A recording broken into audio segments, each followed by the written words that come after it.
Imagine standing in a crowded square. Your hands are chained. Your name isn't called. A number is. A man steps forward. He grabs your arm, squeezes your muscle, forces your mouth open, checks your teeth, like your livestock. Then he turns to the crowd. 400. And that's the moment you understand something terrifying. They're not buying your work. They're buying you. This wasn't rare. This wasn't hidden. This was business. And not just any business.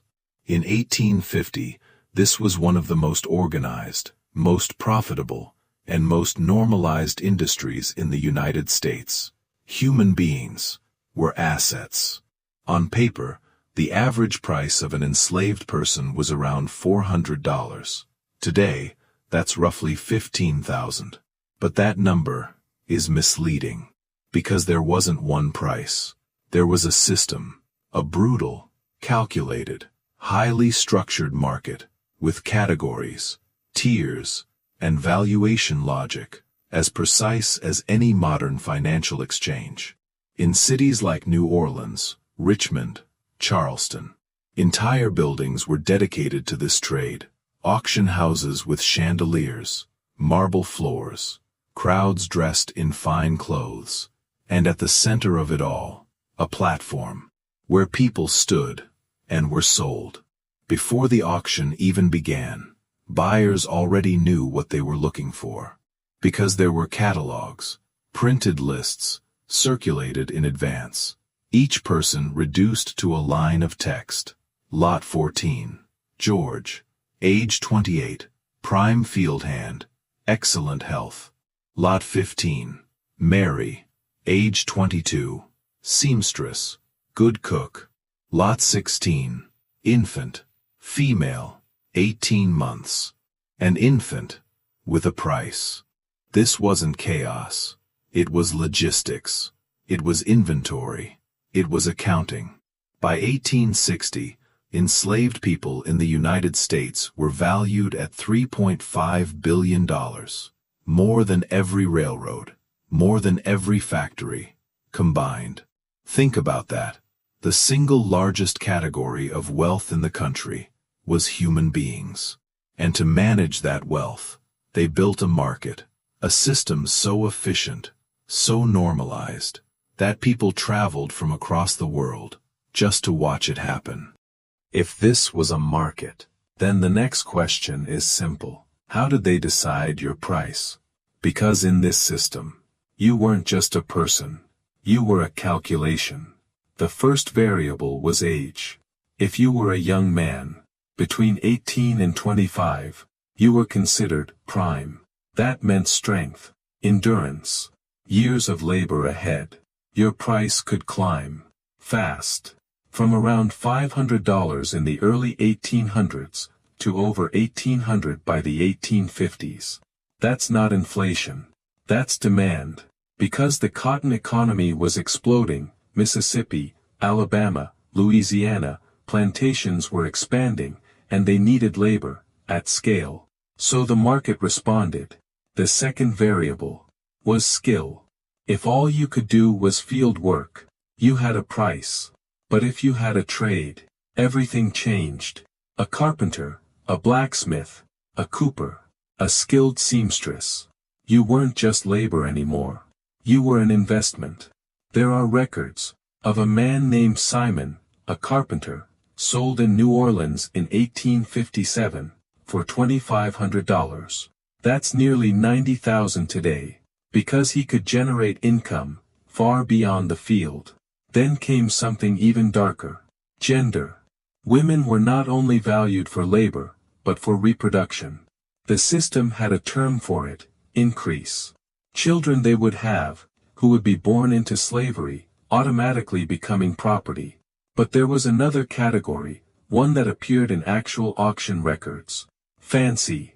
Young women, selected for appearance, sold not for labor, but for exploitation. Their prices could exceed $5,000, over $170,000, today. And everyone knew exactly what that meant. Then there were the children. Infants, $50 to $100. Young children, 100 to 300. Old enough to work soon, more valuable, but here's the part that reveals the true logic of the system. Children were often sold separately from their mothers. Not by accident, by design. Because selling them together was one transaction. Selling them apart was two. Maximum profit. This was not cruelty as a byproduct. This was cruelty as a strategy. Everything had a price. Your age, your strength, your skills, your body, even your future children, were already part of the calculation. But the price was only the surface. Because before anyone paid for you, they had to inspect you. And that process was methodical, cold, systematic. Days before an auction, buyers didn't wait for the stage. They visited holding pens, places known as slave jails. In cities like Richmond, one of the largest was called Lumpkin's Jail, nicknamed by the people inside, the Devil's Half-Acre. You could be held there for days, sometimes weeks, fed just enough to survive, kept clean enough to look presentable, because appearance affected price. On the day of inspection, you were brought out, one by one, and the examination began. Teeth, checked. Strong teeth meant health and youth. Eyes, examined. Clear vision meant productivity. Your skin was studied. Every scar, every mark, told a story. But here's the contradiction. Scars from whipping could lower your value, because they suggested disobedience. Scars from illness lowered your value, because they suggested weakness. So in that moment, you had to perform something impossible. You had to look strong, but not defiant. Healthy, but not dangerous. You had to act like the perfect version of someone being sold.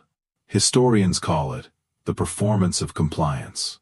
A forced performance, where your survival depended on how well you could pretend to be exactly what your buyer wanted. Some people tried to fight it. Quietly. They would limp, fake illness, act unstable, anything to lower their price, to avoid being sent far away. But the traders knew. So they adapted. Doctors were brought in. Licensed physicians, paid to certify that you were sound. Sound in body, sound in mind. A phrase that would later appear on receipts. Think about that. Medical professionals, participating in deciding the value of a human being. The entire system adjusted itself to eliminate resistance, because resistance cost money. And in this market, everything was measured in profit. By the time you stepped onto that auction platform, your price had already been decided. And then, the auction began. Not chaos, not shouting, not madness, precision. An auctioneer steps forward, well-dressed, respected, professional. Because this was a profession. He calls the opening bid a number, clean, neutral, as if nothing about this moment was human. Buyers raise their hands, or nod, or simply make eye contact. The price rises. Fast, controlled, calculated. 30 seconds, 1 minute, 2, and then the hammer falls. In less than 3 minutes, your entire life changes. A receipt is written, ink on paper, official, final, and it reads, like any other transaction, received, the sum of $950 for one Negro girl named Eliza, aged about 16 years, warranted sound in body and mind, and a slave for life, 16 years old, reduced to a line of text. The language was identical to selling land, furniture, horses, because legally, that's what you were, property. And once the sale was done, you didn't go home. You were moved south. The phrase still exists today. Sold down the river. It came from this. The Mississippi River. People chained together. In coffles. Marched hundreds of miles. Or loaded onto boats. And sent south. Never to return. Between 1820 and 1860, up to 1 million people were forcibly relocated this way. 1 million families broken apart as policy, not exception, not accident, requirement. Husbands sold away from wives, children taken from mothers, siblings separated, across states, across years, across lifetimes. Traders even had a term for it. Virginia fever. The grief of being torn from your family. They believed it would pass. That people would adjust, but they didn't see what those people carried. Names remembered. Across generations. Children named after fathers they would never see again. Mothers who waited until the day they died, still hoping. This is what the price destroyed. Not just bodies, not just freedom, but connection, family, identity. And yet, even inside this system, something refused to disappear. Because at every stage of this system, there was resistance. Not always loud, not always visible, but constant. Some resisted quietly, working slower. Breaking tools, pretending to be sick. Small acts that chipped away at a system built on control. Some resisted by running. The Underground Railroad, a hidden network of routes, safe houses, people willing to risk everything, helped tens of thousands escape. Harriet Tubman returned again, and again, and again. 13 missions. Dozens freed, never caught. Some resisted openly. Rebellions, uprisings, moments where the system cracked and fear shifted from the enslaved to the enslavers. Because deep down, everyone involved knew the truth. These were not assets. They were people. People who understood exactly what was being done to them and chose, at unimaginable risk, to fight it. And some resisted, with words. Frederick Douglass, once sold as a child, stood before crowds, and described the auction block, not as theory, but as memory. The moment a human being was turned into a thing, and what it took to survive that, without losing yourself. So we come back to the question, how much was a human worth? In 1850, the market had an answer. A prime young man, $1,200 to $1,800. A skilled worker, up to $2,500. A woman, $800 to $1,200. A child, a few hundred. An infant, $50. And if you were too old, too sick, too broken, sometimes nothing, sometimes less than nothing. That is what it means to put a price on a human life. But history has a different answer. Sold, measured, cataloged, built everything. They built the plantations, the wealth, the economy, the foundations of a nation, and they did it while being told they were worth less than a number, worth less than a receipt.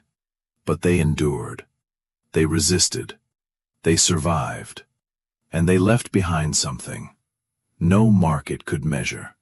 Because worth is not what someone is willing to pay for you.